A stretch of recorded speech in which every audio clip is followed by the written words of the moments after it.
All right, it is not a trap. I'm not sure. I went and did some things on my desktop and it should be showing a different name, but I can see I've got Vorpal in here, I've got Trevor in here, and I've got Gramers in here. So, not a trap. Hopefully, you guys are still present. And let me know how my sound is because I've got a new mic that is up here rather than down here. And yes, I'm growing a beard again. So we'll see. We'll see. Now, this should have a whole different name up here as well. All right. Well, I've got one person in. So let me see if you guys are seeing everything fine, because what we're going to be talking about is Twilight 2000 and how it's going, how the live shows are going, and we'll get into that in a little bit more. 11:29, 12:49. Donner Pass. Hello. How are you? Donner Pass Whiskey is in. Excellent. Are you growing the beard in prep for our video? Yes, I'll have it for your video as well. Trevor and I will be doing what we're expecting, although he and I haven't chatted, what we're looking forward to in 2022 board game wise, or what we're looking forward to maybe even in general. So let's see. You know what? I'm not happy with the title that's up here. I'll have to see what I did wrong. So I set this up and then I went to my Mac and I was updating some of the digital photo, which is much easier to do on my Mac. And it looks like maybe it didn't track all the way over. Video and sound are good. Excellent. So this is much closer. My mic is literally right here.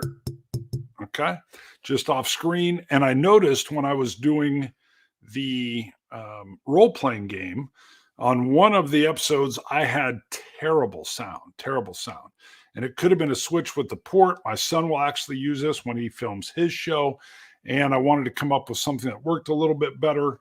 And on the whiskey side at my co-host's house, we put his Blue Yeti on a boom stand, which brought it closer.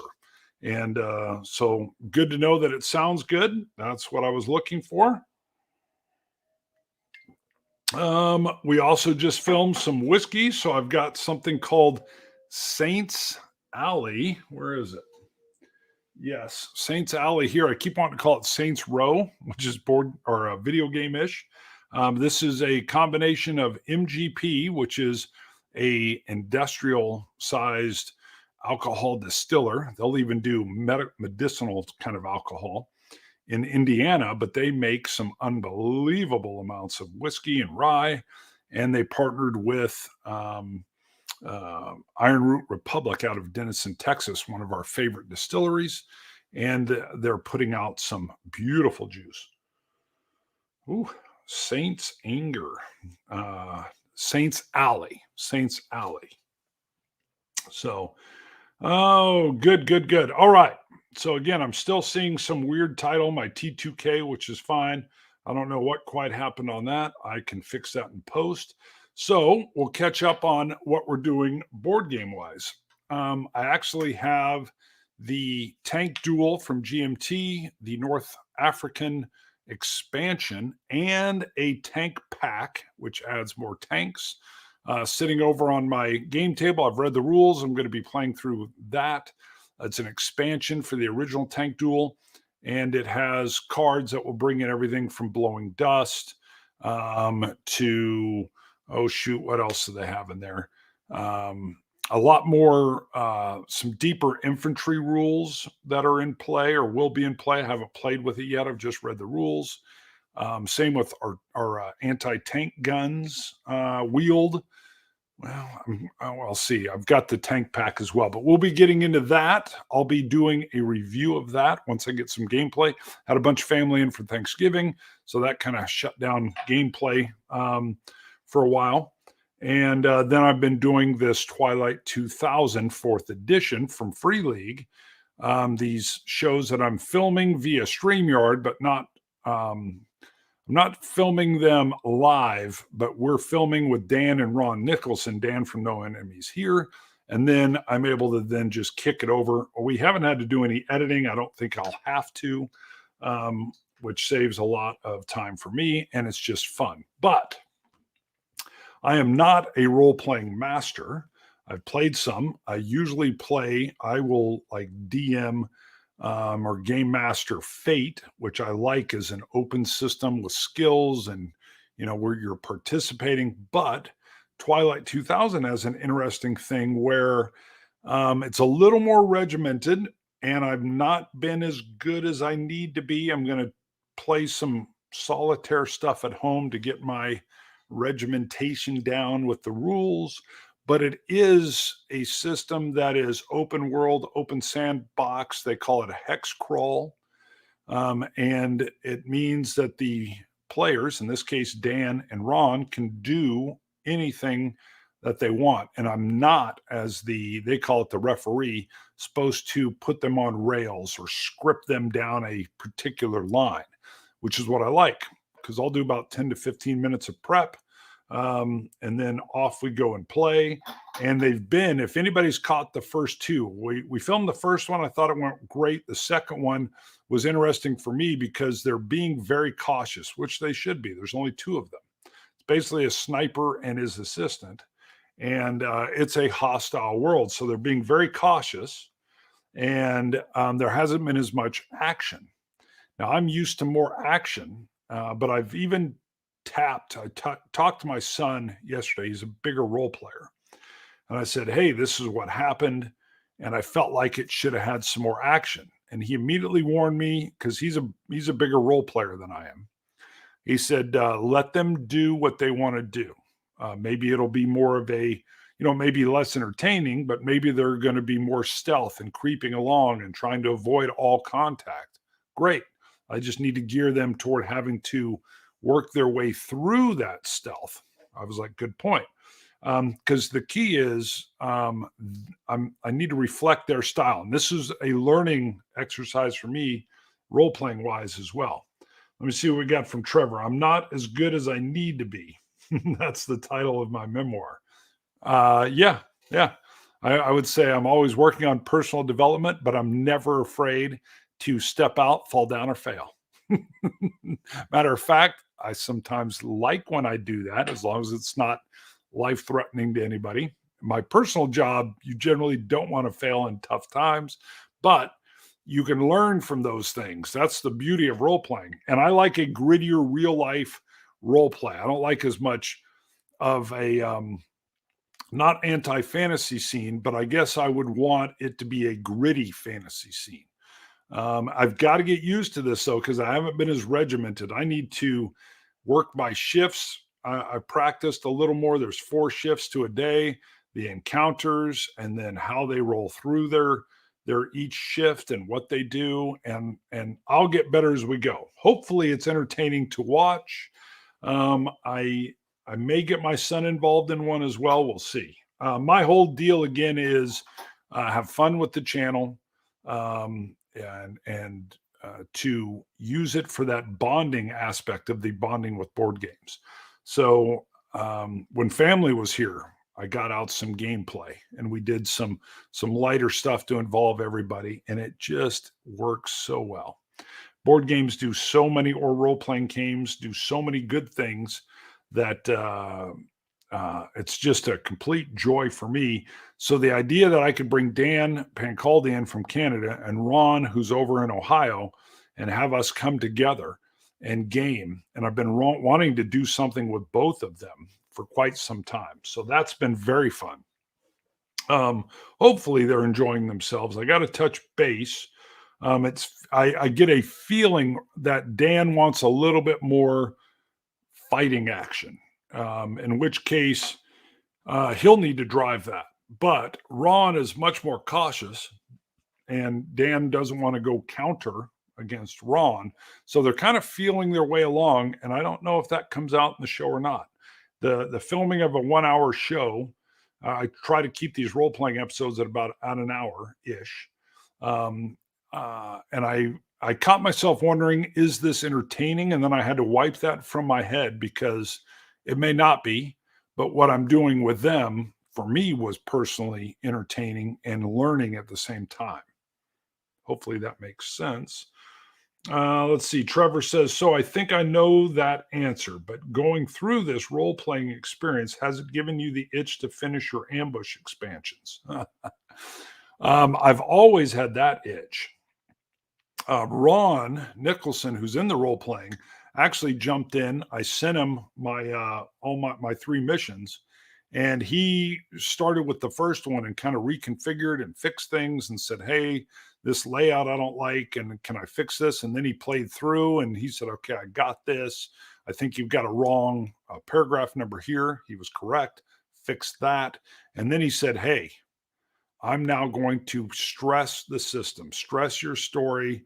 I'm going to play it now that I know where all the surprises are. I know what the end thing is. I know what this is and that is. Now I'm going to try to not necessarily break it, but he was going to try to, well, maybe it is break it because he said, now I know that X is going to happen in this area.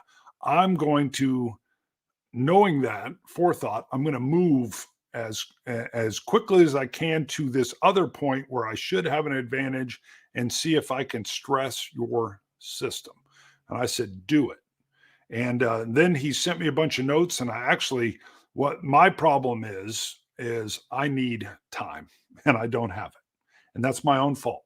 I'm working full time, 2 young kids still, 14 and 12, lovely wife, and all of the family comes first, and then it's the regular 42.5 hour job comes first, and then I'm on a couple special teams with that job, so that comes first, and then I'm a union rep with the job, so that kicks in. So, and then I'm filming the whiskey show, 2 shows a week, that pops in, and then I'm trying to get one board game episode of something out. But again, the board game side is really so I'm not, first rule is I'm not trying to make money, and that's good because I'm not. Not that the Patreon doesn't help. Thank you for those that are Patreon supporters. Not that the occasional super chat doesn't help. It does. But it's definitely something that I'm doing for fun over trying to be like a top channel or something. So hopefully that comes through. Isn't time infinite? Yes. It's the tasks within my infinite time that are not infinite. And that's part of the joy, though, as well. And then I've got to admit, my son loves role playing. He won't play, he'll jump in and play a board game with me, but he prefers it as role playing elements. And then when we started doing Fate, and I was able to bring some coworkers into Fate and a retiree that I know into Fate, he's all on board for that. So I got to admit, my role playing side is Fate is easier. Imagination wise, it's harder, but Twilight 2000's got a little bit more procedural mode that I've got to discipline myself to follow. And so I'm going to start playing solo on my own, not recording it or anything. And I'm watching a video of a couple guys that are playing through. I can't reference the name of the channel off the top of my head, but so I can watch, and because they're better procedurally. And I'm learning Foundry. I want to use Foundry. It's like Vassal for RPGs, and I can share it on my screen, and which will bring up a map and everything. Because I tried to do a second camera, that wasn't working at all. I mean, I could pop to it, but my lighting wasn't right. It was a whole extra thing. And I thought, I'm not going to do that. And Twilight 2000 has a tactical board game element with battle maps and positioning and moving and distance and range. And so I thought this would be perfect to bring a couple board gamers in. But right now we're way more theater of the mind, meaning it's more the imagination and trying to put them there in their imagination wise rather than on a map, which the game is set up for map. Let's see. So I do have Phalanx. I'm going to be doing an interview, and I'm forgetting James's last name off the top of my head. Sorry, James from Phalanx. We're going to do an interview in January, early January, and I'm going to get a preview copy. What's really interesting is it's called Purple Haze, and it's a story-based board game with heavy role-playing elements, based with a Marine, kept saying based, with a Marine squad. And I'm not sure on that. I've got to read the rules still. They sent me some PDFs. The game is supposed to be coming. But I love where this is going because I've been moving more into role-playing games. Vietnam stuff's coming back in. If Vorpal's still in here, he should love that. Vorpal may have dropped back out, but maybe you're back in, Vorpal. So you should love this Purple Haze that's coming in. It looks like Vietnam's starting to get a lot more love. So that's kind of interesting with what's going on. And yes, I am going to be growing in the beard here as it comes in. I'm in that itchy phase. So let's see, what else is going on? That's probably about it. So we're getting into the colder months, so less yard work. I've got a big yard, so that means a little bit more time to film extra shows, or better yet, more gameplay.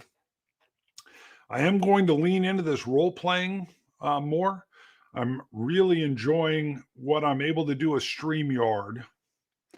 And so far, that Twilight 2000 taking me back to the 80s. So I'm digging that, and I think I'm going to want to do more of that. I like the interactive nature of it.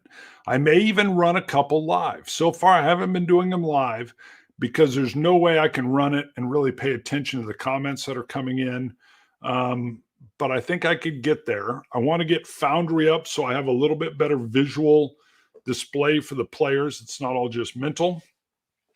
And then we'll see how I like the Free League's system there. It's based off of Fallen Lands, or maybe even Mutant Zero. I haven't played that. I've played Fallen Lands before. I've got to still get used to these hits and misses. And I will admit, I kind of like the fate system where you have your skills and then you roll your fate dice, and it's either you failed miserably and then you can explain how that happened, or you had some kind of fantastic thing. You're able to kind of achieve more of a story-based element with fate.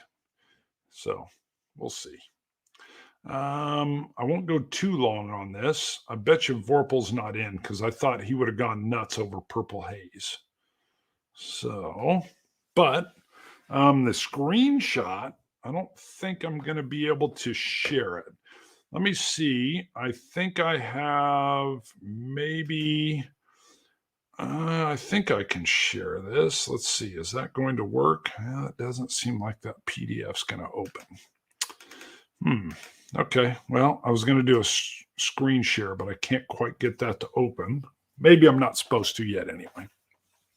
But you can go to Phalanx. It's got this beautiful Hueys, UH-1s flying through, and then down below there's like a squad walking, and they're in shadow kind of. So it looks pretty good. Phalanx does great quality components and board and map and cards. And this has, I don't know if it has a paragraph booklet, but it's got a storyline that's moving. So I'm imagining something that's story-based. I don't know. I've been playing Above and Below with my wife a lot. She loves that game, and she usually hates story-based games.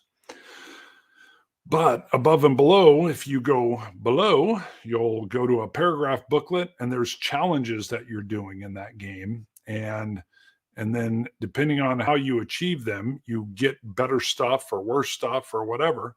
And I'm not sure. Again, I haven't read the rules on Purple Haze, but it looks like you're kind of doing a similar thing. So that is it. If anybody in the comments, so I know maybe the folks online, Trevor and stuff, you haven't actually seen some of my role-playing segments. If you have, put comments in now, but post comments, please, on, how that's looking. I've got two non-RPGers. So Ron and Dan have never played a role-playing game. Dan's even dressing the part. So it's almost like he's a LARPer a little bit. He's totally into it, but I'm curious to see if it's been entertaining. So Trevor, sorry, not a role player. Yeah, that's fine. So it'd probably be boring to watch.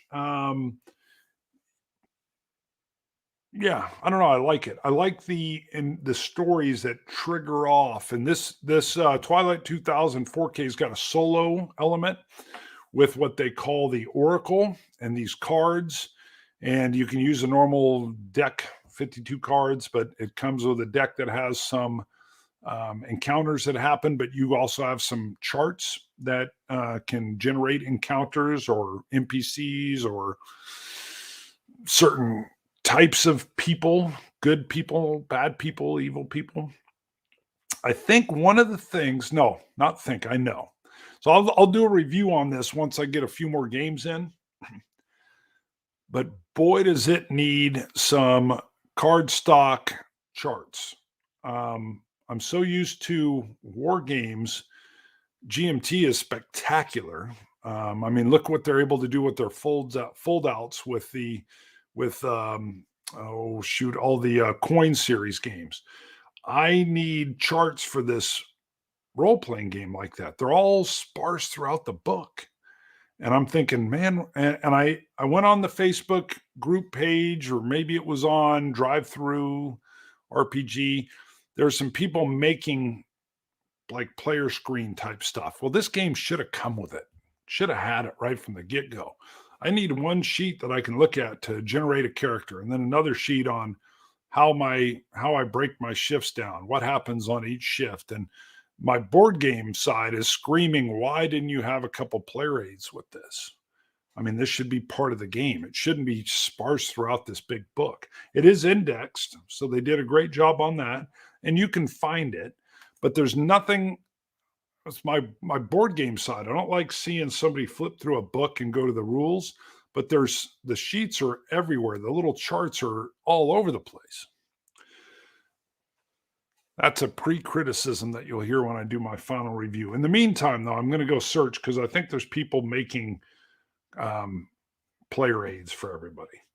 Lead Magnet would be interested to know if Twilight 2000 is meeting your expectations. It is. I feel like I'm failing its expectations a little bit. I need to be better. If you've seen, I just put out the second play session. I need to be better on my procedural movements through a shift. There's 4 shifts in a day. It's like morning, daytime, evening, and night, I think is what they're called. And in a shift, you could spend a shift walking or traveling or driving, and that'll get you a certain distance. Okay, I got that down. But if you hike or march, 4 shifts in a row, that's 24 hours straight. Well, you're going to suffer fatigue. You didn't get any sleep in. I'll be honest with you. I've been on some forced marches where you eat while you march. But you haven't gotten food in sometimes, and then you've got to be alert. But I need to get better on my procedural. Fate has probably taught me to be a little fast and loose, because if you have a skill set, you can say, hey, I want to use this skill to do X, and I want to use my weapon that is better at this. That's a +2. You roll your fate dice. It's pluses or negatives, and then what number did you get? You got a 5. I think that's superb. Well, okay, you got a superb. I think I know what that looks like, but why don't you tell me what that looks like? And then the players, it's a good imagination game. The players are able to kind of roll that out, and a fail can be just as much fun. Whereas here, you're a lot more procedural, and I've got to get my procedures down better. So the system looks good. I still like this open hex crawl. I need to get Foundry up and running. For me, the way I'm doing it with them not being in person, if we were in person, I'd have the map out. They could look at it. I could show them, and they could point where they want to go. I'm taking some photos and throwing them in as overlays. Let me see, I can show you. So I had to come in and do under my branding, I did an overlay. So boom, I can come in and show, hey, you're in this hex. And if you see where that pencil's pointing, it's just like a war game, but they are in those woods. And then they march south and to the other set of woods right near that elbow in the river. Well, I can't point at the thing. So I've just pulled that map up. Whereas if I'm in Foundry, I could zoom in, but I need to now learn how to do Foundry. I've paid for it, but I was trying to pull in the Twilight 2000 and I created something, but I couldn't see it. I'm like, I don't know what I'm doing. I'm going to have to spend dedicated 2 or 3 hours, watch some videos, and then step myself through how Foundry works. It'd be like sitting down and playing Vassal games. Well, you got to learn how the interface for Vassal works first. Then you can get on and play. So, and that is, let me go back to comments. But I'm still loving this open nature. I'm loving the fact that they are telling what they want to do, and they're being very cautious. My instinct is that Ron is probably a little more in sync with the role playing. He's being super cautious and stealthy. Dan kind of wants to get in and shake it up. He talks about blowing up pumpkins and shooting people in the head. And so he's wanting to get in and mix it up, but he's a sniper. And I feel like Ron, again, no criticisms on anybody. They can play their characters however they want. Ron's just trying to get Dan. His big dream is to just get back to Italy, his hometown, and open a pasta shop. Ron wants to help him with that dream. And game-wise, I probably gave him a little bit too much stuff. They're not hurting for food or water. They're not hurting for ammo. They've got this great NPC, this little Polish kid that I'm running that can go, he'll bring squirrels to them. So they got stuff to eat. I wanted to ease it up a little bit for them since there's only 2. They don't have a full squad. But it's a dangerous situation. And I told them that coming in, your characters can die. So they're being careful. How is the support for solo play? Let me throw that up. It's actually excellent. There's 3 or 4 pages that explain how you do it, charts that explain how you use this thing called the Oracle. You can use a regular set of playing cards. So 2 of clubs. The club suit is things that are more violence related. If I remember, clubs are violent, which makes sense. The spade was more like work related or rough hazards, and diamonds had to do with like some wealth kind of stuff, and hearts was more emotional.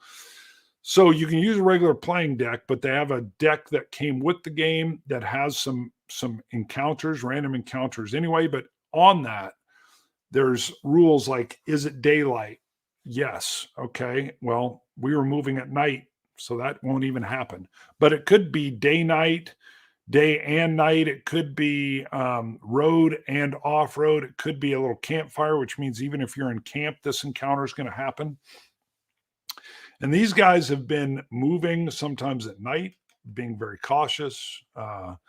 They're using their recon skills a lot so that if they see something, they can avoid it. And they usually will avoid it rather than create a fight, which is smart. But yeah, the solo is nice with these Oracle rules. And that's what I'm going to be playing on my own. I've got my map set up over there, and I want to just play through and get my procedures down. So that's what I'm going to do on that. I'm not going to go much longer on this. I've already filmed a bunch of whiskey shows today.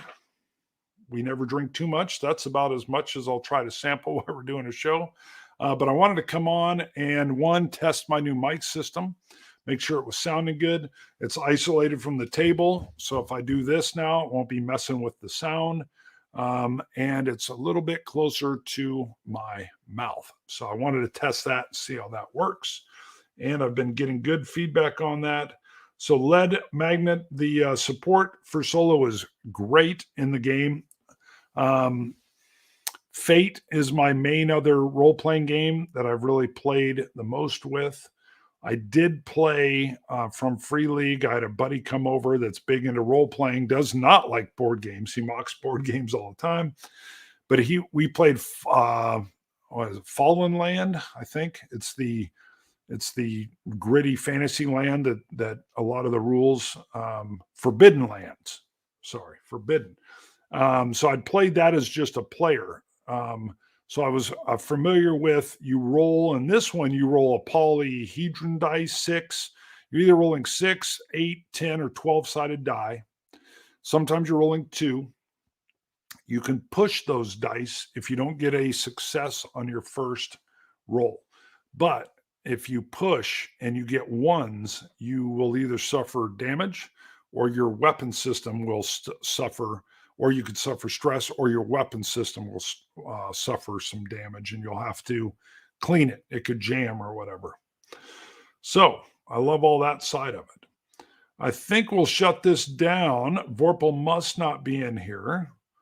If anybody's got any other questions, I just wanted to pop in, test my system, and kind of talk about Twilight 2000 and what I'm doing by playing these games and then releasing them.